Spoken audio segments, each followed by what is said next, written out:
복 있는 사람은 악인들의 꾀를 따르지 아니하며 죄인들의 길에 서지 아니하며 오만한 자들의 자리에 앉지 아니하고 오직 여호와의 율법을 즐거워하여 그의 율법을 주야로 묵상하는도다.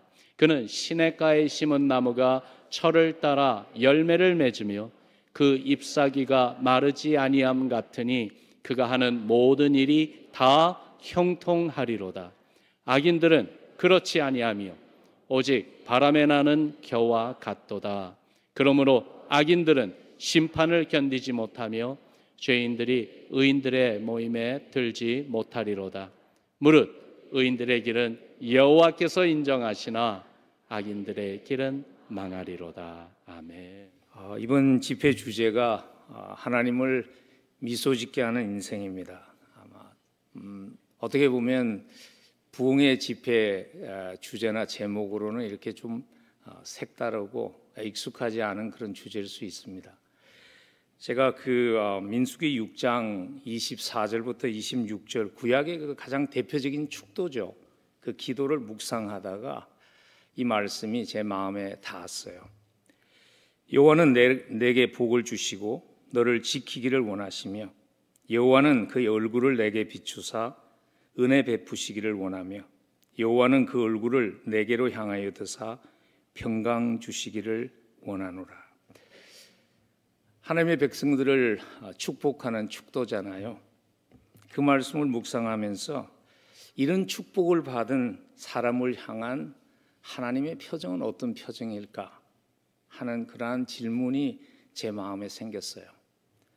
아마 하나님이 바라보시는 여호와가 그 얼굴을 내게 향하기를 원한다고 했을 때 하나님이 그 인생을 그 한 사람을 바라보시는 모습은 아마 미소 지으시는 흐뭇해하시는 그러한 표정이 아니었을까 하는 생각이 들었어요.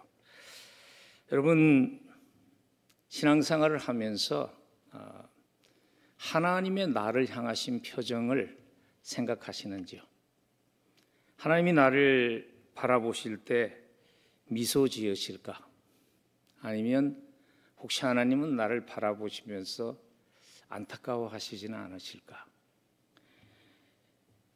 우리가 신앙생활을 하면서 그 질문을 하면서 살아야 할 필요가 있습니다. 왜냐하면 하나님의 자녀이면 우리는 하나님 앞에 설 때 내가 천국을 갈 것인지 지옥을 갈 것인지 하는 심판은 받지 않습니다. 그러나 하나님의 자녀도 하나님 앞에 설 때 주신 은혜로 우리가 어떻게 살았는지 하는 것에 대한 결산의 시간이 있기 때문입니다. 여러분 잘 아시는 말씀이지만 우리 한번 한 목소리로 한번 합독하면 어떨까 싶어요. 고린도전서 3장 10절 그리고 13절과 15절 우리 한 목소리로 한번 합독하면 좋겠습니다. 내게 주신 하나님의 은혜를 따라 내가 지혜로운 건축자와 같이 터를 쌓아두매 다른 이가 그 위에 세우나 그러나 각각 어떻게 그 위에 세울까를 조심할지니라. 각 사람의 공적이 나타날 터인데 그날이 공적을 밝히리니 이는 불로 나타내고 그 불이 각 사람의 공적이 어떠한 것을 시험할 것입니다. 만일 누구든지 그 위에 세운 공적이 그대로 있으면 상을 받고 누구든지 그 공적이 불타면 해를 받으리니 그러나 자신은 구원을 받되 불 가운데 받은 것 같으리라. 우리 신앙의 선배들은 그래서 하나님 앞에 서는 순간을 많이 생각하고 살았던 것 같아요. 그래서 그 전에 신앙의 선배들이 많이 쓰셨던 표현이 코람데오라는 하나님 앞에서 산다는 그런 표현을 참 많이 쓰셨어요. 사도 바울이 고린도전서를 기록하셨잖아요. 바울이 대단한 믿음의 사람이잖아요. 우리가 예수님같이 바울같이 그렇게 되면 좋겠다는 찬양을 할 정도로 바울이 대단한 믿음의 사람이지만 사도 바울은요 항상 이 거룩한 부담을 가지고 살았습니다. 그래서 고린도전서 9장 27절에 보면 바울이 이런 고백을 하십니다. 내가 내 몸을 쳐 복종하게 함은 내가 남에게 전파한 후에 자신이 도리어 버림을 당할까 두려워함이로다. 하나님을 위해서 뭔가 많이 나는 일은 했지만 정작 하나님 앞에 섰을 때 하나님의 나의 평가는 어떤 평가일까 하는 거룩한 두려움이죠. 그 두려움을 가지고 바울은 살았습니다. 근데 요즘은 우리가 십자가 은혜로 구원받는다는 것, 그게 사실 복음의 핵심입니다. 근데 그걸 너무 강조하다 보니까 자칫 잘못하면 하나님을 인식하지 않는 신앙생활을 하는 함정에 빠지지 않을까. 저는 종종 목회를 하면서 그래서 하나님 앞에 섰을 때 내가 좀 더 하나님의 표정을 생각하며 살 걸 하는 후회하는 그러한 하나님의 자녀들이 많지 않을까 하는 생각을 종종 하게 됩니다. 여러분, 하나님이 나를 어떻게 생각하실까 하는 질문을 더 많이 하면서 사시나요? 아니면 사람들이 나를 어떻게 생각할까 하는 질문을 더 많이 하면서 사시나요? 하나님이 나를 어떻게 생각할까 더 많이 생각하고 살아야 합니다. 왜냐하면요, 하나님께 인정받는 인생이 되지 못하면 우리의 인생은 아무리 많은 것을 이루었어도 항상 뭔가 부족하고 항상 뭔가 우리의 삶 속에 내가 찾는 의미가 없고 만족을 가져다 주지 못하기 때문입니다. 왜냐하면 우리가 하나님의 자녀이기 때문입니다. 여러분, 육신의 자녀가 세상에서 아무리 성공해도요, 육신의 부모에게 인정받지 못하면 그 삶에 항상 채워지지 못한 목마름이 있잖아요. 제가 얼마 전에 그런 한 분의 스토리를 트래블링을 하다가 비행기 잡지에서 읽었어요. 그분은 그 미국의 골프 선수였어요. 다나 퀴글리라는 분인데요. 젊을 때는 그렇게 성공적인 선수가 못 됐어요. 그래서 항상 자기가 느꼈던 그 아버지의 시선은 이런 시선이었습니다. 너는 왜 그것밖에 못하니 하는 시선이었어요. 그래서 평생 대학생 또는 처음 프로로 나왔을 때는 그 아버지에게 인정받지 못한 것 때문에 그가 알코올 중독에 빠져서 한동안 폐인과 같이 살다가 50살이 되면서 50살이 가까워가면서 그가 삶을 정리합니다. 그리고 미국에 이제 50세 이세부터 프로 골프들이 이제 챔피언 리그가 있잖아요. 챔피언 리그에서 다나 퀴글리가 처음으로 우승을 합니다. 우승을 하고 이제 인터뷰를 다 마치고 나서 비가 막 쏟아지는 그러한 밤이었는데 그가 그 트로피를 들고 달려간 곳은요, 놀랍게도 어디였는가 하면 아버지가 있는 양로원이었습니다. 근데 불행하게도 그 아버지가 그 아들이 오는 것을 기다리지 못하고 그날 밤에 세상을 떠납니다. 육신의 자녀가 육신의 부모에게 인정받는 것 너무나 중요하듯이 영적인 자녀가 영적인 아버지에게 인정받는 것은 너무나 중요한 것이겠죠. 그래서 하나님 아버지에게 인정받는 인생이 되지 못하면 아무리 세상에서도 많은 것을 이루어도 그게 삶의 만족과 의미를 가져다 주지 못하는 것입니다. 불행한 그러한 삶을 산 사람들이 역사에 많이 있죠. 가슴 아프게도. 그 중에 한 분이 우리에게 굉장히 익숙한 모파상이라는 유명한 그 소설가입니다. 단편 소설가, 여러분 기억하시죠? 목걸이와 같은 작품을 쓴 모파상이 원래는 신부가 되려고 한 사람이었다고 그래요.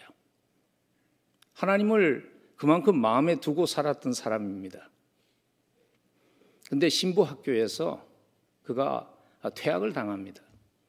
그러고 나서부터는 하나님과 완전히 하나님과의 관계를 끊고 살아갔지만 세상에서는 굉장히 성공합니다. 18세기에 자기의 요트를 가지고 있었고 파리에 몇 채의 아파트를 가지고 있었고 많은 여인들의 사랑을 받는 그러한 인기 있는 작가였습니다. 근데 그의 삶 속에 채울 수 없는, 하나님만이 채우셔야 하는데 채울 수 없는 그 자리가 있었죠. 그래서 불행하게도 그가 자기의 인생을 스스로 끊으면서 마지막 한마디를 남긴 것이 지금도 그 모파상의 묘비에 그게 기록되어 있습니다. 이렇게 그는 고백을 했습니다. 나는 모든 것을 소유하고자 했지만 결국 아무것도 갖지 못했습니다. 왜냐하면 하나님께 인정받는 것이 빠진 상태에서 삶은 의미와 만족을 누릴 수 없게끔 우리는 창조된 존재이기 때문입니다. 그래서 시편 1편은요, 진정한 행복이 무엇인가, 진정한 성공이라는 것이 무엇인가를 굉장히 쉽게 우리에게 정의를 내려줍니다. 시편 1편 1절에 보면 복 있는 사람은, 축복받은 사람은, 그러면서 마지막 6절에 가서 여호와께서 인정하시나 하는 말로 답을 해줍니다. 우리가 놓치지 말아야 할 가장 소중한 축복이 무엇인가 하면 하나님께 인정받는 삶이라는 것이죠. 여러분, 성경적인 의미로 축복받는다는 것은요, 인정받는다는 의미입니다. 오늘 저희가 하나님을 송축하는 찬양을 드렸는데, 그래서 그 유명한 교수님이십니다. 저희 신학교 교수님인데 D.A. 칼슨 교수가 성경적인 의미로 축복받는다는 것은 인정받는 것을 의미한다는 것을 그 산상설교에서 주석에서 이렇게 그가 설명을 합니다. 성경을 보면 사람이 하나님을 송축할 수 있고 하나님이 사람을 축복하실 수 있습니다. 이 양면성은 그 단어가 의미하는 바를 정확하게 이해하게 하는 단서를 우리에게 제공합니다. 축복받는다는 것은 근본적으로 인정받는다, 승인을 받는다는 의미입니다. 왜냐하면 사람이 하나님을 축복할 수 없지만 하나님을 송축한다는 표현을 사용할 수 있는 이유가 그것은 하나님을 인정한다는 의미이기 때문입니다라고 그는 우리에게 설명해 줍니다. 그럼 어떻게 하면 하나님 보시기에 성공적인 인생, 다른 표현으로 하면 하나님께 인정받는 인생 살 수 있을까요? 오늘 시편 말씀을 통해서 그 답을 한번 우리가 나는 지금 그런 삶을 살고 있는가 한번 돌아보는 시간이 되면 좋을 것 같습니다. 어떻게 하면 하나님께 인정받는 성공적인 인생이 될 수 있을까? 첫 번째 답은요, 십자가 은혜로 의인됨으로써 출발해야 합니다. 십자가 은혜로 의인됨에서 시작되어야 합니다.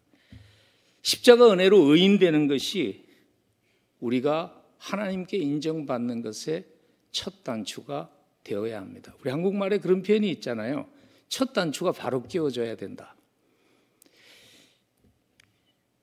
여러분, 신앙생활을 하면서 사랑받기 위해서 하는 신앙생활과 사랑받았기 때문에 하는 신앙생활은 큰 차이점이 있지 않나요?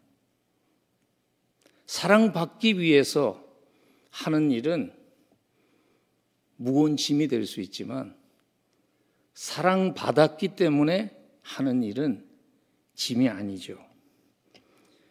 사랑에 빠져서 하면 사랑받았다는 그 감사와 감격으로 하나님께 인정받는 삶을 추구하게 되면 그 일은 부담도 아니고 짐도 아니잖아요. 왜냐하면 사랑에 빠지면 억지로 하지 않잖아요. 제가 좀 이렇게 과장하는 것 같아서 좀 조심스러운 예화이기는 합니다만은 제가 집에서 종종 설거지를 합니다.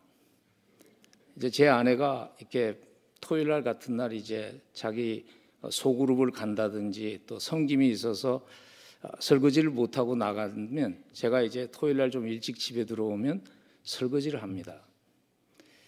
그 이유가 우리 아내가 깨끗한 부엌을 좋아하기 때문입니다. 제 아내가 깨끗한 부엌을 보면 미소 짓기 때문입니다. 아내에게 잔소리 들을까 그래서 하는 것 아닙니다. 사랑하면 섬김이 자연스러워지는 것 같아요.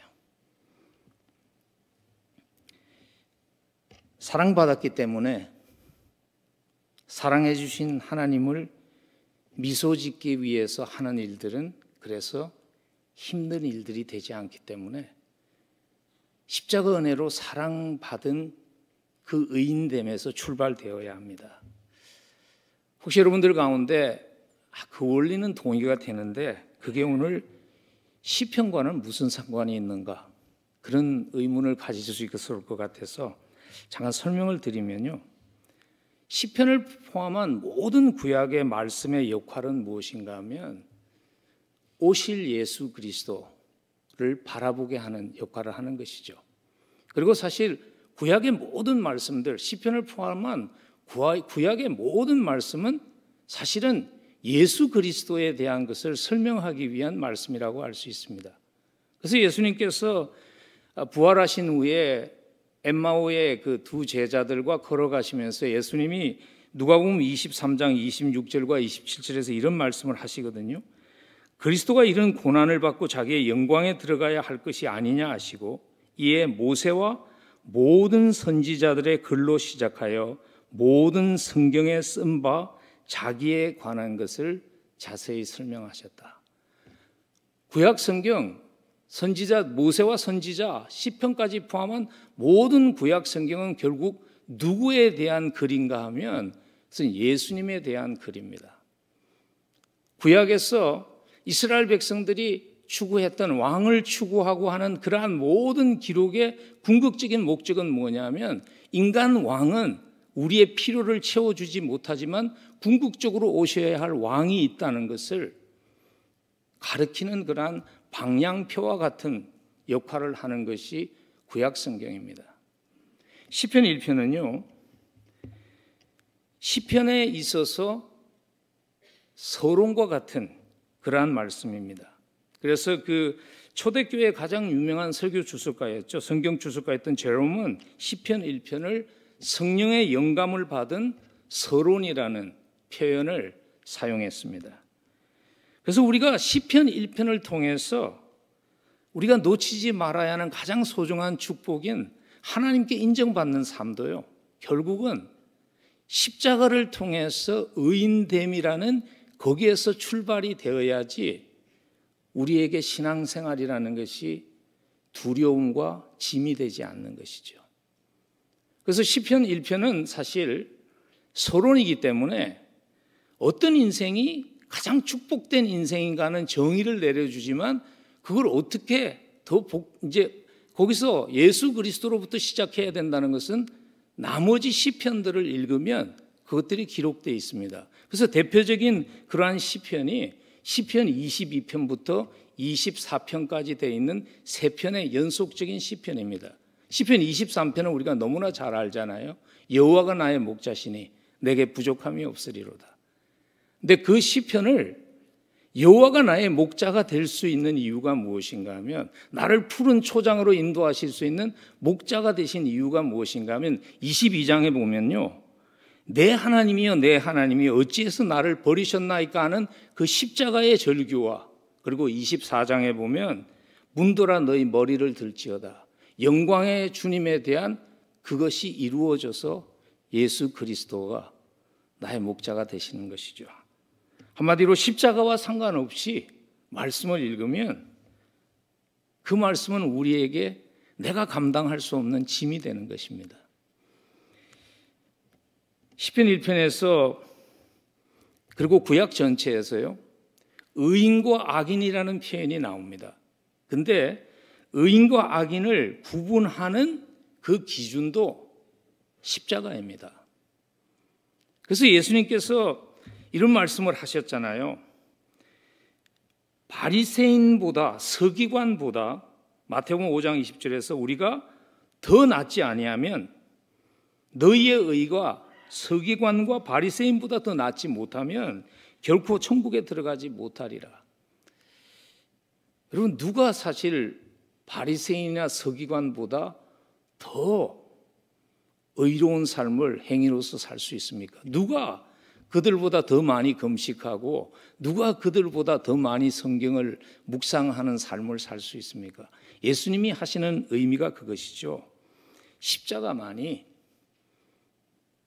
우리를 의롭게 할 수 있다는 것을 강조하는 것입니다. 왜냐하면 십자가를 통해서 예수님께서 우리의 죄값을 지불하셨기 때문에 우리가 의롭게 되는 것이지 우리의 행위로서 우리는 의로워질 수 없기 때문입니다. 로마서 3장 24절 너무나 잘 아는 말씀이시잖아요. 그리스도 예수 안에 있는 속량으로 말미암아 하나님의 은혜로 값없이 의롭다 하심을 얻은 자가 된 것이 그리스도인이라고 정의합니다. 여기서 하나님의 은혜로 값없이 의롭다 하심을 얻은 자라는 우리가 사용하고 있는 개역 개정을 새 번역에서는 이렇게 번역을 합니다. 하나님의 은혜로 값없이 의롭다는 선고를 받습니다. 그런 표현을 썼어요. 의로움을 받는다는 그 justify라는 단어가 법적 용어입니다. not guilty. 그걸 선포하는 것이잖아요. 여러분 법정에서 not guilty 선고를 받을 수 있는 방법은 두 가지밖에 없습니다. 죄를 짓지 않았든지 아니면 죄값을 지불했든지 둘 중에 하나만이 우리로 하여금 의롭다고 not guilty라고 판명받게 할 수 있거든요. 저는 청년 시절에 예수님을 만났습니다. 저는 원래 기독교 교인 그러한 가정에서 자라지 않아서요. 대학생 때 처음 예수님을 만나서 하나님의 은혜로 목회자가 됐어요. 그래서 예수님 만나기 전에 그렇게 방탕하게 살지는 않았지만 그냥 별로 아름답지 못한 그러한 모습도 있는 삶을 살았어요. 그래서 자동차를 너무 빨리 몰고 가다가 법정에 가기도 하고 그랬는데 아직도 기억이 나는데 시카고에는 그런 법이 있었어요. 법정에 가면요, 트래픽 콜트에 가면은 물론 아주 중범은 그렇게 하지 않지만 예를 들어서 10, 15 마일 오버해서 스피드 티켓을 따고 오면 거기서 이제 세크리터리가 나와서 그런 얘기를 하는 거예요. 판사 앞에 서기 전에 벌금을 내면 무죄로 처리해주고 그리고 아무런 기록이 남지 않습니다. 그래서 벌금을 내고 판사 앞에 가면 판사가 not guilty, 당신 무죄입니다 그럽니다. 근데 여러분 사실 판사가 나에게 무죄라고 선포했다고 그래서 내가 과거에 스피드를 낸 것, 그 사건 자체가 일어나지 않은 것은 아니죠. 그 사건은 이미 일어난 사건이에요. 근데 뭐가 차이점인가 하면 그 사건이 없어진 것이 아니에요. 과거는 있어요. 뭐가 차이점인가 하면 판사가 저를 볼 때 죄값을 지불한 그것을 통해서 보는 판사의 나를 바라보는 견해가 바뀐 것입니다. 여러분 예수 믿으면서 우리가 의롭다는 것은요, 여러분 예수를 믿으시니까 여러분들은 예수를 믿고 나서 그 다음에 죄를 한 번도 안 지으셨습니까? 그리고 지금 한 번도 안 짓습니까? 미워하는 사람도 없고 다 용서하고 다 사랑을 베풀고 그렇게 삽니까? 그렇지 않잖아요. 근데 우리가 어떻게 로마서에서 우리가 앞으로 의롭게 되는 것이 아니라 이미 의롭게 되었다는 그 의미는 무엇인가 하면 예수 그리스도가 십자가에서 내 죄값을 지불하셨기 때문에 하나님이 나를 그 예수 그리스도를 통해서 본다는 것입니다. 내 삶을 보는 것이 아니라 예수를 통해서 나를 보기 때문에 하나님 앞에서 내가 의롭게 된 것이죠. 그래서 중세 종교개혁, 우리가 지금 믿는 신교에 굉장히 중요한 역할을 했던 마틴 루터는요, 그리스도인을 이렇게 정의했습니다. 그리스도인은 의로운 죄인이라고. 그리스도인은 여전히 우리의 삶 속에 죄와 싸움이 있고, 그러나 우리가 하나님 앞에 의로운 죄인인 이유가 무엇인가 하면 하나님이 예수 그리스도를 우리를 통해서 보기 때문이라는 것입니다. 여러분 이게 종교인과 복음을 믿는 사람의 차이점입니다. 모든 종교의 공통점은 무엇인가 하면요, 내가 무엇인가를 해서 신을 만족하게, 신을 즐겁게 하는 것이 종교죠. 예전에 제가 불교 신자였습니다. 저희 어머님이, 우리는 사순절 하잖아요. 저희도 이제 불교 신자들은 초파일 이런 게 있습니다. 저희 어머님이 절에 가서 3,000불 절을 했습니다. 제가 물어봤어요, 우리 어머니에게. 우리 어머님이 3,000제를 드리고 집에 오면요, 몸살이 나서 일주일간 일어나지 못하십니다. 근데 매번 어린 제 마음에 왜 이렇게까지 해야 하는가 하는 의문이 있었어요. 근데 저희 어머님이 저에게 주었던 답이 저에게 너무나 그게 아주 인상적인 답이었어요. 저희 어머님이 그렇게 얘기하세요. 네가 몰라서 그런데 한 1,000번 절하면 그 불상의 입술에 조금 미소를 띈답니다. 그리고 그때부터 계속 더 열심히 일하면 미소를 짓는다는 거죠. 여러분, 복음은 그게 아니죠. 복음은 예수 그리스도가 십자가에서 행하신 일 때문에 하나님이 우리를 바라보시며 미소 지으시는 것입니다. 그게 시작이 되어야 합니다. 그래야지 신앙생활이 자꾸 내가 무엇인가를 해야 한다는 무거운 짐을 진 신앙생활이 되지 않는 것이죠. 여러분, 그 진리부터 시작해야 합니다.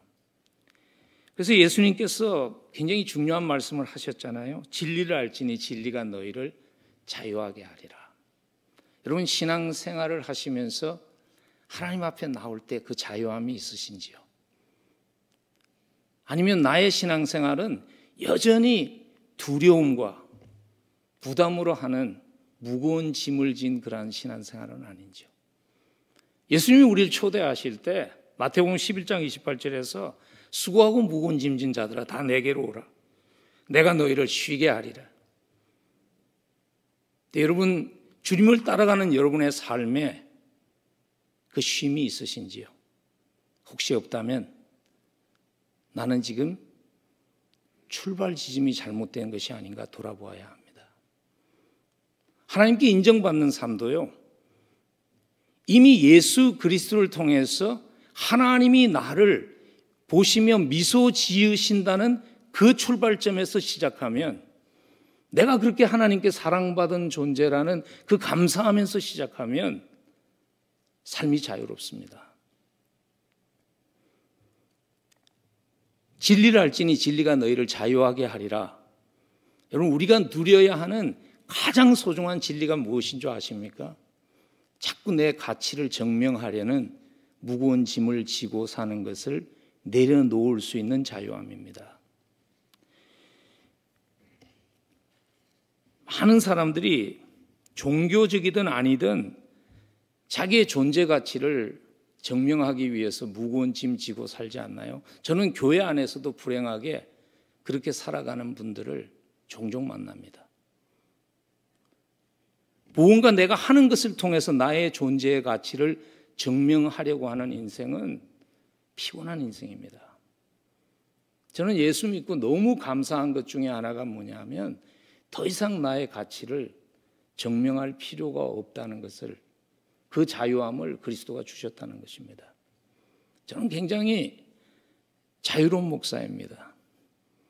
저희 교인들 또 주변에 있는 분들이 제가 이제 은퇴를 한다고 그러니까 이렇게 걱정을 합니다. 그거 괜찮겠냐고. 저는 괜찮습니다. 왜냐하면 저의 아이덴티티는요, 대형교회 목사가 아닙니다. 그것이 나의 가치를 결정하지 않습니다. 나의 가치는 예수 그리스도가 나를 위해서 십자가에서 생명 주시리만큼 내가 하나님의 사랑하는 자녀가 되었다는, 하나님의 사랑의 대상이 되었다는 것입니다. 하나님께 인정받는 인생, 십자가에서 시작하지 않으면요, 무거운 짐진 신앙생활을 하게 됩니다. 그리스도께서 우리에게 생명 주심이 출발점이 되면 좋겠습니다. 사랑받았기 때문에 사랑해 주신 그 하나님을 미소 짓게 하기 위해서 살아가는 인생은, 그것은 무거운 짐을 진 인생이 아니죠. 구약에서 야곱이 라헬을 사랑하니까 7년을 거의 노역을 했음에도 불구하고 하루같이 느껴졌던 이유가 뭐냐면 사랑하기 때문입니다. 거기서 출발하셔야 합니다. 그리고 더 나아가서 십자가 은혜로 하나님께 의인으로 인정받는 존재가 되었기 때문에, 그러면 우리는 하나님을 미소 짓는 인생을 살기 위해서 어떤 삶을 살아야 하는가? 오늘 시편은 우리에게 이렇게 답합니다. 세상에서 다른 모습으로 살기 위해서 거절해야 될 것들을 거절할 수 있어야 한다고. 1절 말씀 보면요, 복 있는 사람은 악인들의 꾀를 따르지 아니하며 죄인들의 길에 서지 아니하며 오만한 자들의 자리에 앉지 아니한다. 오늘 보면 안 해야 된다는 것을 3번 강조합니다. 저는 시편을 읽으면서 이런 질문이 있었어요. 우리 하나님은 굉장히 파지티브한 하나님이십니다. 우리 하나님은 굉장히 긍정적인 하나님이신데 왜 하나님은 시편에서 하지 말아야 할 것을 제일 먼저 그것도 1절에서 3번씩이나 말씀하실까? 여러분, 그 이유가 뭐냐면요, 하지 말아야 할 것을 정하지 않으면, 그것을 거부하지 않으면 해야 하는 일을 효과적으로 할 수 없습니다. 여러분, 우리 3월이 되었잖아요. 여러분, 새해를 시작하시면서 올해는 이걸 해야 되겠다는 그러한 계획들을 세우지 않았나요? 근데 어떻게 되셨나요? 잘 되고 있나요? 많은 경우에 우리가 그걸 실패하는 이유가 뭐냐면요, 우리는 해야 될 목표를 세웁니다. 근데 하지 말아야 할 목표를 정확하게 세우지 않기 때문에 해야 할 일을 실패하는 것입니다. 여러분, 성경에 보면 가장 중요한 계명이 뭐죠? 성경에서 가장 중요한 계명이 내 마음과 목숨을 다하고 뜻을 다해서 주 너의 하나님을 사랑하고 그리고 내 이웃을 내 자신과 같이 사랑하라. 그리고 이 2가지가 모든 율법과 선지자의 강령이라고 예수님께서 얘기하십니다. 그것이 우리가 살아내어야 하는 가장 중요한 우리의 목표입니다. 그러나 그것을 하기 위해서 하지 말아야 할 것들이 있죠. 그게 뭐냐 하면 십계명입니다.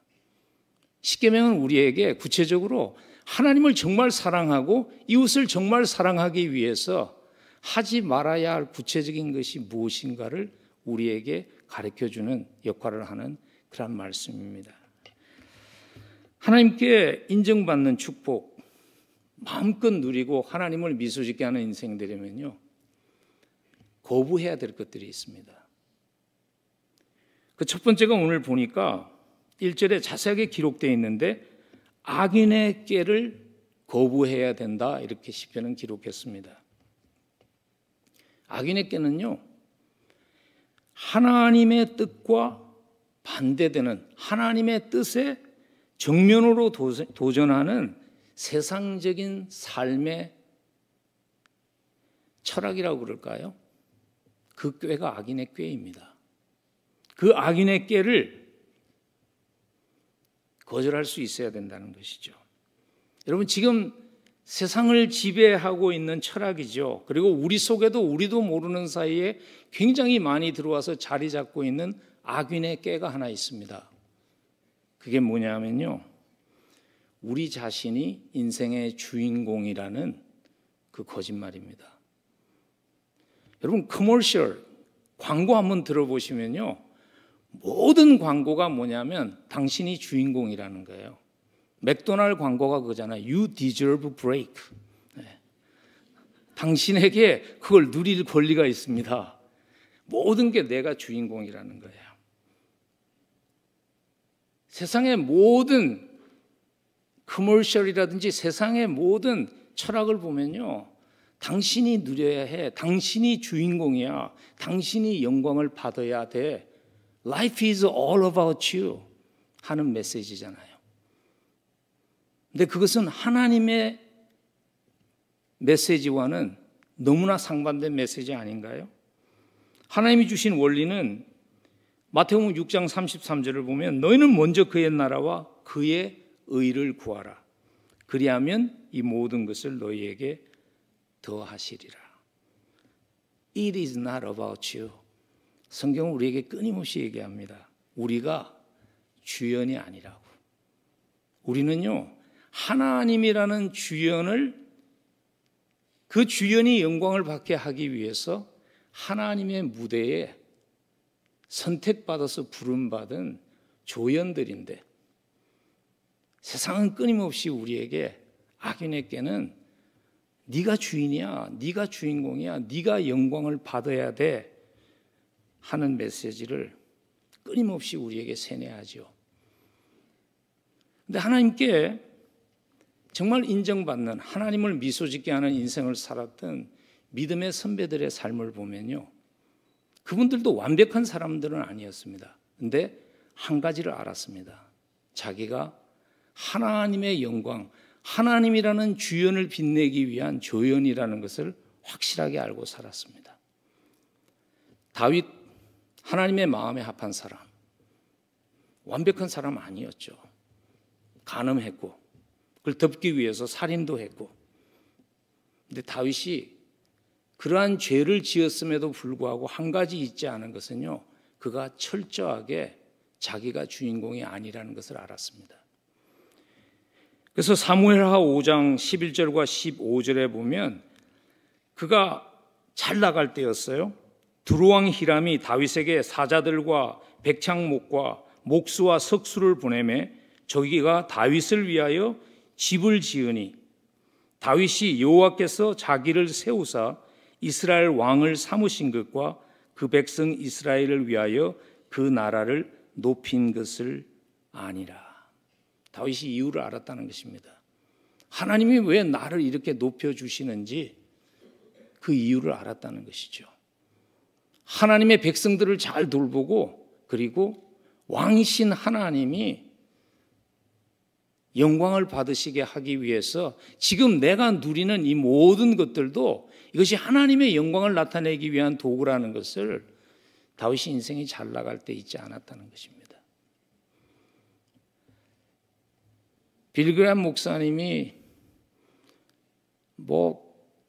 아주 잘 사신 분이시죠, 그죠? 퍼펙트하지는 않았겠죠. 제가 그분의 삶을 다 모르지만, 근데 그분의 삶을 보아도요, 자기가 조연이라는 것을 아셨어요. 그래서 1986년도에 암스테르담에서 전도대회가 있을 때 한 기자가 좀 이렇게 냉소적인 질문을 빌리 그레이엄 목사님에게 했어요. 이렇게 물었습니다. 왜 하나님이 당신을 이 시대를 대변하는 복음 선포자로 삼았다고 생각하십니까? 그 말 속에는 여러 가지 의미가 있겠죠. 당신보다 똑똑한 사람 많은데, 당신보다 탁월한 사람 많은데 왜 하나님이 당신을 그렇게 쓰시기로 결정했을까요? 하는 질문을 던졌어요. 빌리 그레이엄 목사님이요, 조금도 주저하지 않고 이렇게 답했습니다. 그 질문이 내가 주님 앞에 가면 주님에게 꼭 물어보고 싶은 질문입니다. 그렇게 답했어요. 그의 마음속에 자기가 조연이라는 것을 항상 알고 사셨다는 것이죠. 여러분, 속지 마십시오. 우린 주연이 아닙니다. 하나님의 무대 위에 세워진 조연들입니다. 그리고 그 주연이 영광을 받으시면요, 우리의 삶에 은혜와 축복이 마르지 않습니다. 하나님께서 이스라엘 백성들에게 끊임없이 잊어버리지 말고 이스라엘 백성들에게 기억하라고 하신 그 메시지도 보면 한마디로 하면 그거였습니다.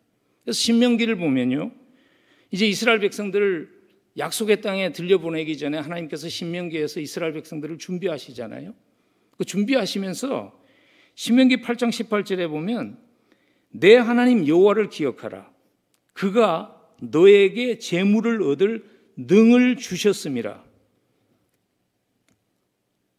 우리가 무언가를 할 수 있는 것, 이스라엘 백성들 니들이 뭘 할 수 있는 것은 그걸 할 수 있는 능력을 주신 분이 있다는 것을 잊지 말라는 것이었죠. 하나님이 주연이시고 너희가 조연이라는 것을 잊지 말라는 것이었습니다. 제가 지금 열린문 장로교회에서 33년을 섬겼거든요. 근데 33년 동안 섬길 수 있도록, 하나님의 은혜 가운데 섬길 수 있도록 나침판과 같은 역할을 한 하나님의 말씀이 있습니다. 이것이 신명기 6장 10절에서 13절의 말씀인데 제가 한번 읽어드리겠습니다. 내게 주리라 맹세하신 땅으로 너를 들어가게 하시고 내가 건축하지 아니한 크고 아름다운 성읍을 얻게 하시고 내가 채우지 않은 아름다운 물건이 가득한 집을 얻게 하시며 내가 파지 않은 우물을 차지하게 하시며 내가 심지 아니한 포도원과 감람나무를 차지하게 하사 내게 배불리 먹게 하실 때에 너는 조심하여 너를 애굽 땅 종되었던 집에서 인도하여 내신 여호와를 잊지 말고 내 하나님 여호와를 경외하며 그를 섬기며 그의 이름으로 맹세할 것이니라.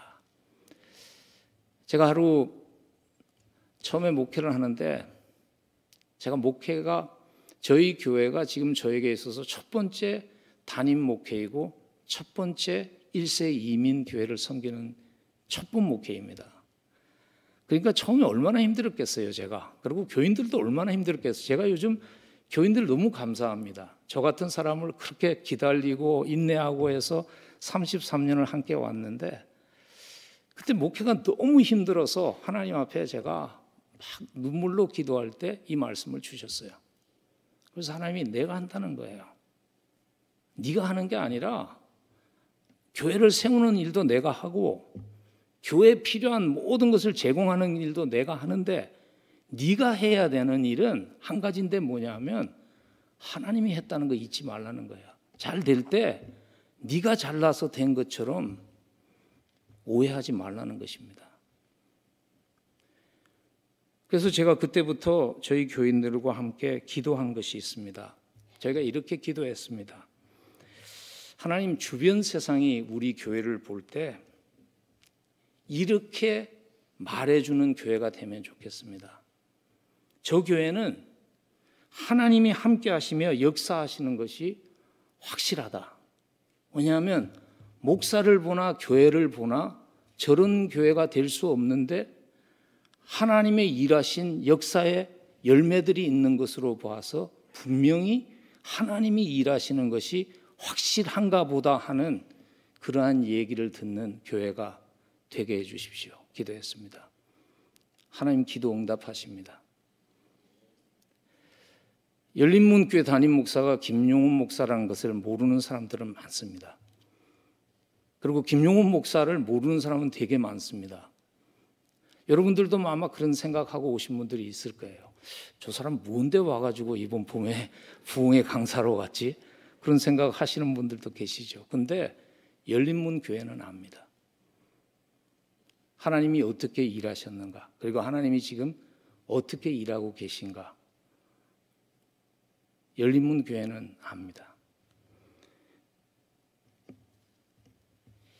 하나님이 주연되게 하시면 나머지는 하나님이 하십니다.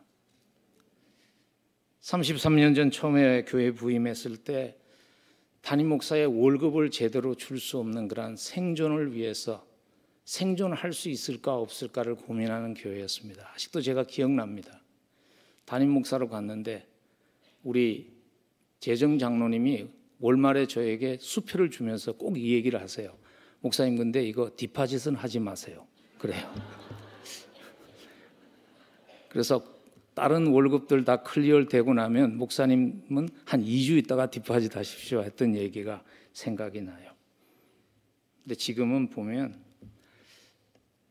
하나님께서 너무나 풍성하게 주셨어요. 그래서 정말 축복의 통로로서 주변 세상을, 우리 주변에 다가온 많은 복음을 들어야 할 사람들을 섬길 수 있는 그러한 교회가 되게 하셨어요. 저는 뉴비전 교회는 이미 그런 교회인 것으로 압니다. 그렇지만 여러분, 교회가 부흥해 가면서 자칫 잘못하면 우리가 잊어버릴 수 있습니다. 하나님이 주연이십니다. 하나님이 영광을 받으셔야 합니다. 그때 하나님은 교회를 쓰시고 또 교회는 쓰임 받는 것 때문에 풍성하게 되는 은혜가 함께하기를 간절히 축복합니다. 여러분 개인의 삶도 마찬가지입니다. 자기 중심적인 내가 영광을 받아야 하는 그러한 세상적인 철학을 그게 바뀌지 않으면요. 그 철학이 바뀌지 않으면 인생이 자꾸 엉뚱한 방향으로 나아가게 됩니다. 그래서 오늘 시편을 보면 악인의 꾀를 쫓다가 그 다음 단계가 뭐냐면 죄인의 길에 서게 돼요. 근데 여러분 성경에서 죄를 나타내는 여러 단어가 있지만 그 중에 대표적인 것이 하마르티어라는 단어잖아요. 헬라어 단어인데 그 단어가 뭐냐면 목표에서 빗나갔다는 거예요. 여러분 목표가 잘못 설정되면 아무리 빨리 달려가는 것이 의미가 없죠. 왜냐하면 목적지로부터 점점 멀어지는 것이죠. 목표가 잘못 설정되면.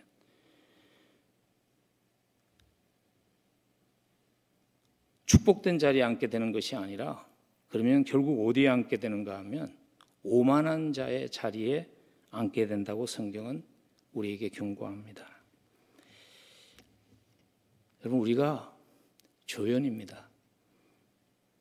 여러분의 교회에서 하나님만이 주연입니다. 여러분의 인생에서 하나님만이 주연이고 우리는 조연입니다. 얼마 전에 그런 기사가 났어요. 조연이 떠야지 드라마가 뜬다고. 여러분 조연의 역할도 영광스러운 역할입니다.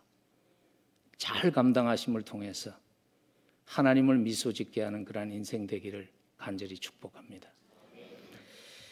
마지막으로 오늘 십자가 은혜로 하나님께 인정받는 존재 되었다면 어떻게 살아야 할 것인가 하는 또 한 가지의 질문을 오늘 시편 1편에 이렇게 우리에게 합니다. 하나님과 사랑에 빠져서 살아야 합니다.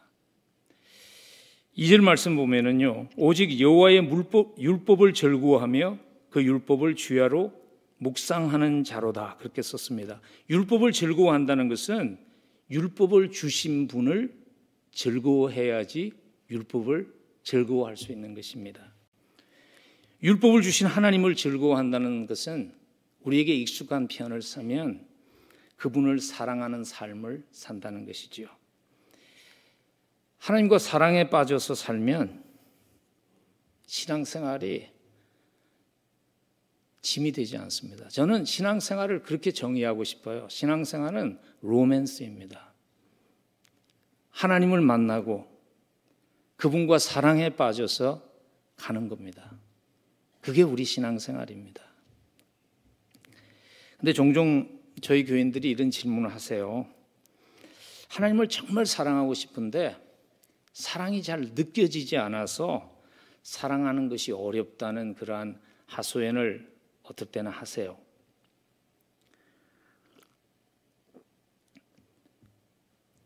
여러분 사랑을 느끼려면요, 사랑을 먼저 알아야 합니다.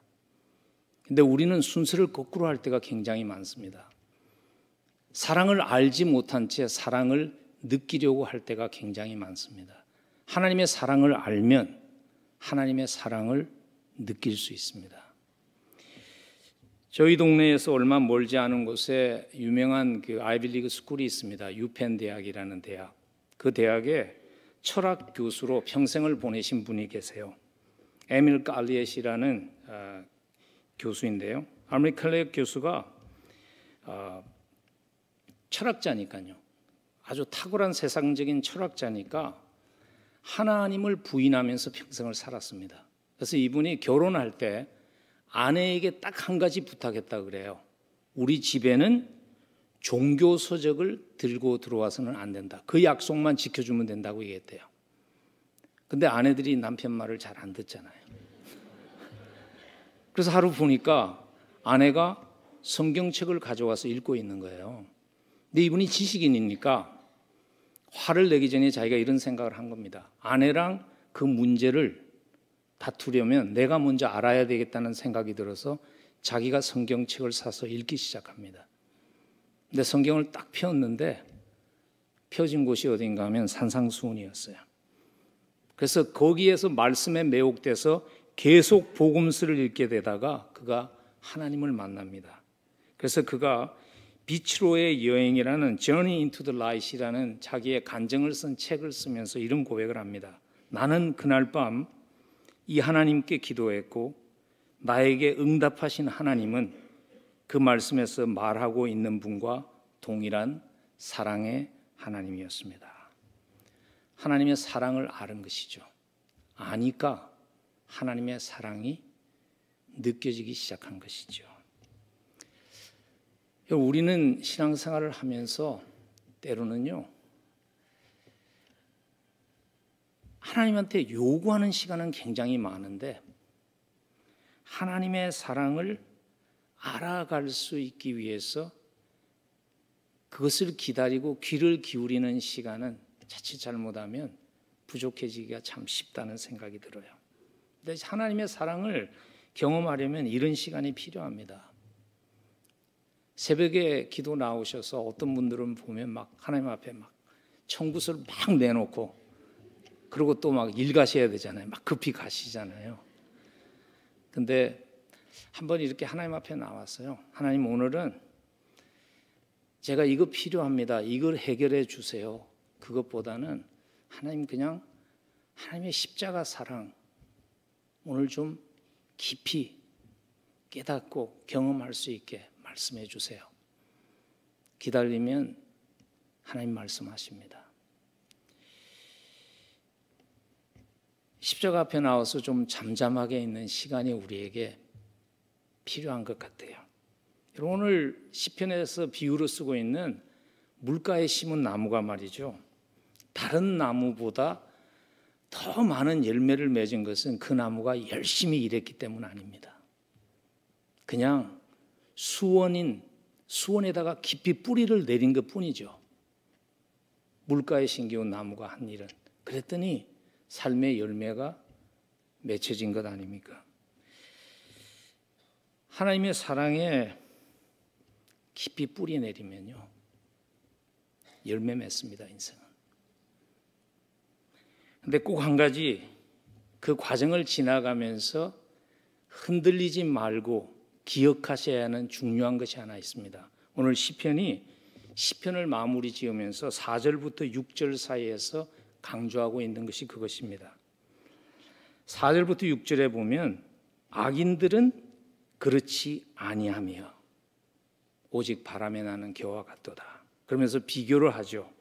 그러나 무릇 의인들의 길은 여호와께서 인정하시나 악인들의 길은 망하리로다. 오늘 하나님 말씀 우리에게 이거 기억하라는 것입니다. 끝이 다르다는 것을 기억하라는 것입니다. 여러분, 4절에서 악인은 그렇지 않으며, 세상의 지혜에 따라서 인생이 잘 나가는 것 같지만 끝은 다르다는 것을 기억하라는 것입니다. 바람에 나는 겨와 같도다. 농사를 짓는 목적은 알곡을 얻기 위한 것이잖아요. 높은 곳에 올라가서 추수철에 키를 키는데 보니까 알곡은 하나도 없고 죽정이만 날아가는 인생이 되었다는 것이죠. 끝이 다르다는 것이죠. 여러분, 끝이 다르다는 것을 꼭 기억하고 확신해야지 기다림의 과정 지나갈 수 있습니다. 믿음으로 사는 과정들 보면 소중한 것일수록 이루어지는데 더 많은 시간이 걸리지 않나요? 저에게 굉장히 도움이 되었던 한 목사님이 쓰신 문구인데요, 미국 목사님이 그 리더십 매거진에 이런 문구를 쓰셨더라고요. 하나님께서 토마토나 오이 같은 야채는 한 시즌에 열매 맺게 하시지만 하나님의 성전의 기둥으로 사용하실 오크 트리는 수십 년이 걸려서 성장하게 하십니다. 기다림의 순간이 있지만 끝이 다릅니다.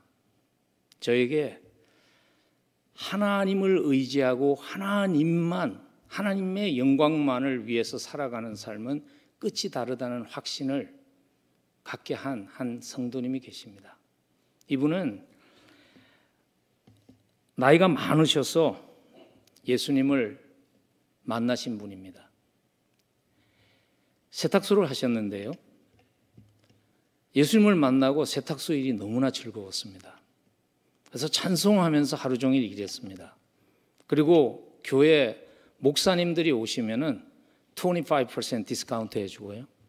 그 소문을 듣고 가짜 목사님이 오면 15% 해주시고, 제가 그 가게 가니까 이렇게 보니까 가짜 목사 하고서 15% 써놨더라고요. 가게가 잘 됐습니다.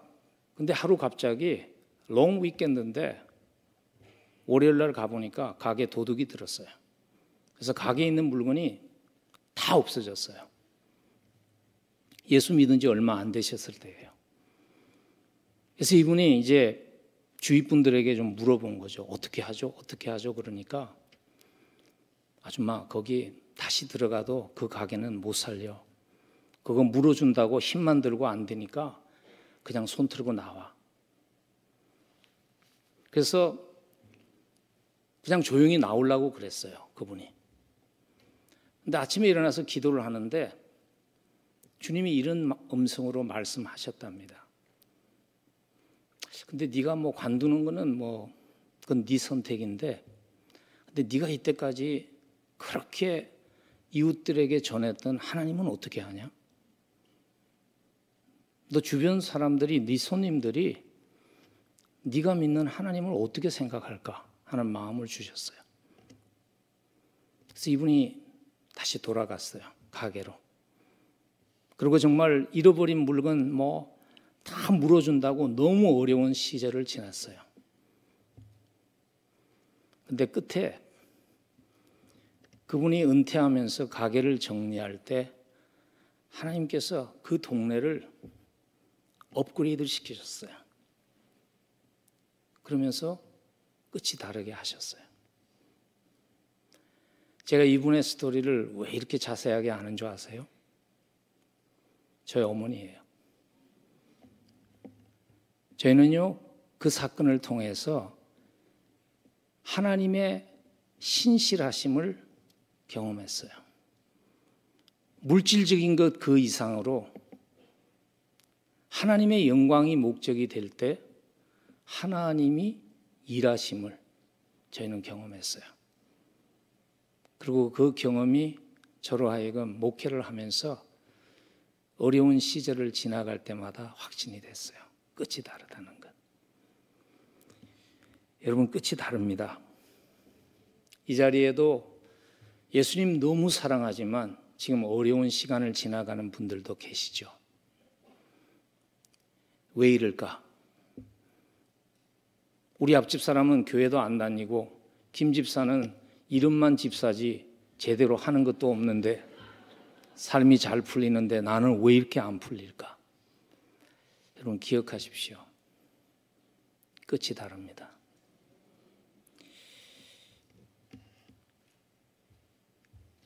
하나님은 때로는요, 우리의 세대에 응답하시기도 하시지만 때로는 하나님은 우리 자녀의 세대에 부모의 희생을 응답하시기도 하십니다. 저희 교회도 뉴비전 교대와 같이 봄가을로 집회를 하거든요. 그래서 많은 목사님들이 오셔서 은혜로운 말씀을 전하는데 저에게 너무나 은혜가 됐던 집회가 있어요. 물론 그 목사님이 너무 훌륭하신 분이기 때문에 은혜가 되기도 했지만 말씀도 시작을 안 했는데 강대에 그분이 강단에 딱 섰는데 제가 눈물을 주체할 수 없더라고요. 그 이유는 무엇인가 하면요, 하나님의 신실하심을 보았어요. 이분 여러분 너무 잘 아는 아주 유명한 목사님이세요. 그 이모 목사님이라고 한국 교회의 지금 아주 대표적인 목사님이잖아요. 근데 이분이 제가 전도사 생활할 때 제가 섬기던 교회 대학생이었어요. 그래서 저희 주일학교에서 중고등부에서 반사로 같이 섬겼어요. 근데 이분의 스토리를 아시는 분들은 아시죠. 아버님이 목회자였는데 말을 좀 많이 심하게 더듬으셔서 목회자가 말을 더듬으면 설교하기가 힘들거든요. 그래서 40일 금식 기도를 들어가셔가지고 며칠 못하시고 세상을 떠났습니다. 그리고 사모님이 살 길이 없으니까 그 아들을 데리고 시카고로 와서 그 목사님이 대학생 시절에 저희 중고등부에서 섬긴 거예요. 근데 그분이 너무나 하나님을 기쁘게 하는 목사님이 돼서 강대에 섰는데요. 저는 하나님의 신실하심을 보았어요. 때로는 하나님께서요, 우리 부모들의 희생과 부모의 눈물의 기도를 자녀의 세대에 열매 맺게 하십니다. 끝이 다르다는 확신을 가지고 우리 신앙생활을 하면 좋겠습니다. 말씀 마무리 짓습니다. 아무리 세상에서 많은 것을 이루어도 하나님께 인정받지 못하면 그것은 우리가 찾는 의미, 우리가 찾는 만족 가져다 주지 못합니다. 그런 사람들의 스토리를 제가 여러분들에게 나누라 그러면 수많은 사람들 나눌 수 있습니다. 여러분, 다윗과 솔로몬의 삶의 차이가 뭐라고 생각하세요? 사실 세상적으로 이룬 것은요, 솔로몬 왕이 훨씬 많이 이루었습니다. 왜냐하면 아버지 다윗이 쌓아놓은 그 위에다가 솔로몬은 쌓은 거잖아요. 근데 솔로몬은 인생을 마치면서 이렇게 고백했죠. 헛되고 헛되다고. 근데 다윗은 인생을 마치면서 어떻게 고백하셨나요?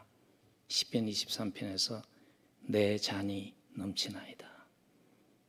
차이점은 하나님께 인정받는 인생이겠죠. 하나님의 마음에 합한 종, 하나님께 인정받는 인생이 되니까 삶을 마치면서 하나님 내 잔이 넘치나이다. 그 고백이 여러분과 저의 고백이 되면 좋겠어요. 하나님, 내 그릇보다 하나님 너무나 귀하게 써주셨습니다. 하나님, 내 잔이 넘칩니다. 주연 되신 하나님 영광 받는 조연으로 나를 써주신 것 감사합니다. 하나님, 내 잔이 넘칩니다 하는 그 고백이 여러분의 고백, 뉴비전 교회의 고백 되기를 간절히 축복합니다. 우리 한번 기도하겠습니다.